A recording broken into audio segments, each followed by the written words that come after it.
Mais ne serait-ce pas le téléphone qui devient encore plus abordable et beaucoup moins cher de chez Xiaomi, le Poco X5 Pro 5G. Alors, c'est un smartphone que je trouve vraiment très bon et assez particulier parce que il est largement moins cher à l'heure d'aujourd'hui. Alors, des fois, on peut gagner quelques dizaines ou quelques vingtaines d'euros. C'est pas négligeable. Alors, même beaucoup plus que ça, dans cet aspect, je vais même vous faire une petite review sur ce téléphone. Pourquoi j'ai décidé de présenter du Xiaomi et pas forcément du Samsung, pas du Apple comme je fais d'habitude, ou alors d'autres sous-marques qui existent. Mais franchement, Xiaomi, je les trouve vraiment bons dans leur domaine. Et surtout qu'ils se sont beaucoup améliorés ces dernières années sur pas mal d'aspects dans la téléphonie. Et que ce soit d'avoir leur propre système d'exploitation, d'avoir leur propre forcément système sous Android, ça c'est toujours pareil, c'est toujours d'actualité, ça ne change pas. Et surtout leur prix qui est extrêmement abordable. J'ai eu beaucoup de téléphones de chez Xiaomi, c'est mon troisième, donc dites-vous que ça dure déjà depuis un petit moment. Et clairement, j'ai pas forcément, comme tout le monde, le besoin d'avoir un smartphone qui coûte 1000 ou 2000 euros. Et tout le monde n'a pas forcément le besoin de se prendre des smartphones qui coûtent aussi cher. Je ne dis pas que Xiaomi ne va pas dans le haut de gamme comme Apple et comme Samsung finalement. Mais en vrai, ils ont aussi leur gamme de produits qui sont à petit budget avec une fluidité d'écran et une charge rapide et une puce tellement efficace au quotidien qui sont largement suffisants pour ce que vous allez en faire généralement.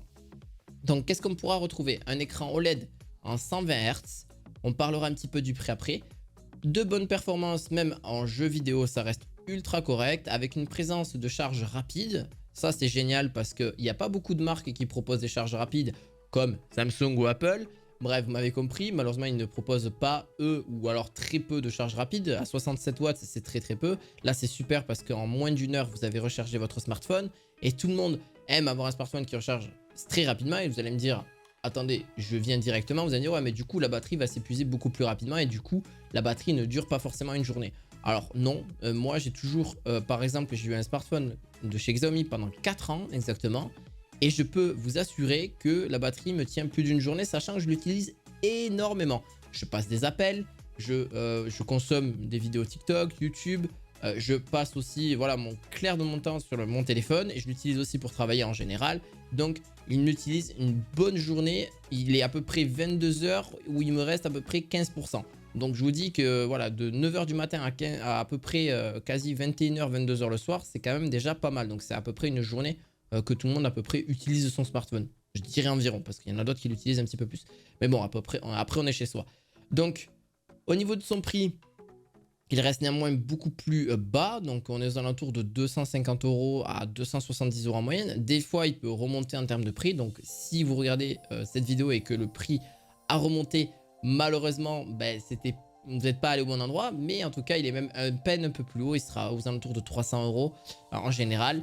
Et ce qui fait pour moi un smartphone extrêmement bon, surtout dans le fait qu'il a aussi un écran AMOLED, donc clairement une bonne dalle AMOLED. Ça nous permet quoi? Ça nous permet de voir correctement le smartphone quand il est en plein soleil. Pareil, il a une définition de Full HD+, qui est idéale pour consommer du contenu multimédia, comme je vous l'ai dit. Et il a son petit processeur, le Snapdragon 778 5G. C'est pas le meilleur, mais ça reste quand même un Snapdragon. On a du 5G là-dessus. On a deux versions, donc une version à 6 Go de RAM et 8 Go de mémoire vive. Donc à vous de prendre en compte. Moi, le plus équilibré, ça serait de vous prendre, en tout cas un conseil là-dessus, de vous prendre le 8 Go de RAM, ça suffit largement. Et au niveau du stockage, on va un petit peu en parler très rapidement. On a entre 8 et je vais arriver entre 128 et 256 Go de stockage. Et c'est ce qui suffit largement. Aujourd'hui, je préconise 256, pas forcément 128, parce que ça reste correct en vrai, mais je pense qu'un petit peu plus, c'est pas si gênant que ça. Si vous avez tendance à prendre beaucoup de vidéos, de photos, d'enregistrer plein de choses sur votre smartphone, même si aujourd'hui il existe des clouds, mais au moins vous êtes sûr là-dessus. Alors, si pour moi je devais le prendre, est-ce qu'il correspond à mes attentes? Est-ce qu'il correspond bien évidemment à mon type de profil? Alors, moi j'ai une seule chose à vous dire, oui. Pourquoi? Parce que d'un côté, vous avez une définition pareille au niveau des photos, des vidéos, parce que je pense que c'est ce qui vous intéresse le plus. On a du 4K, donc il pourra filmer sans aucun problème. Pareil, au niveau, on a un capteur ultra grand angle, un capteur macro de 2 mégapixels et un capteur principal grand angle de 5000 mégapixels.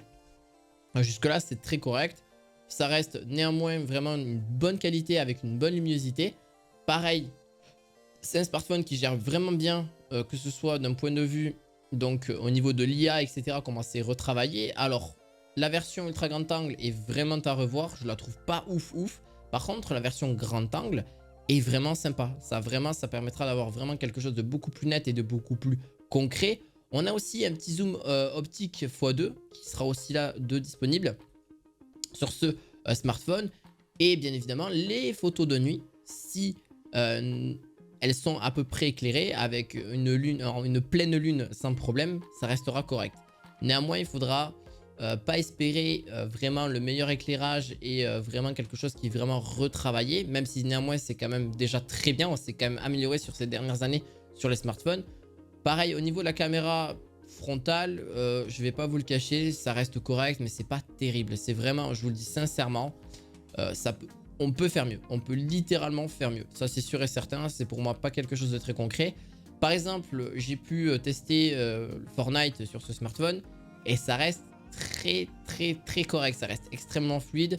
Je joue en moyenne à plus d'une cinquantaine d'FPS, donc c'est vraiment correct. On a vraiment une fluidité, etc.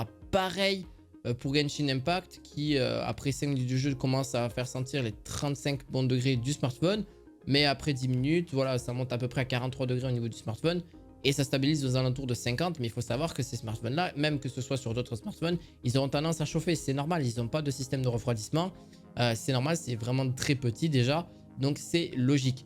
Et encore une fois, au niveau de son autonomie, on a 5000 mAh, donc ce qui se fait de mieux sur le marché.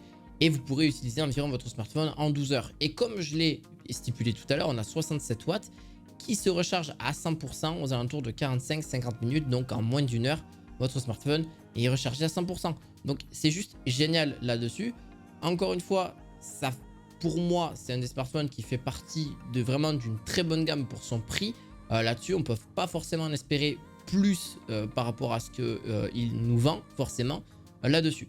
Vous avez aussi 3 coloris noir, bleu et jaune qui sont proposés avec la possibilité de mettre une carte SIM compatible avec les nano SIM et aucun autre format ne peut être inséré. Par contre, pareil, pas de possibilité de mettre de carte SD là-dessus. J'espère en tout cas que cette vidéo vous aura fait kiffer. N'hésitez pas à mettre un gros pouce bleu et à vous abonner à cette chaîne. Et on se retrouve très prochainement pour d'autres vidéos high-tech. Je vous dis à la fois prochaine. Ciao, ciao les amis, ciao, ciao.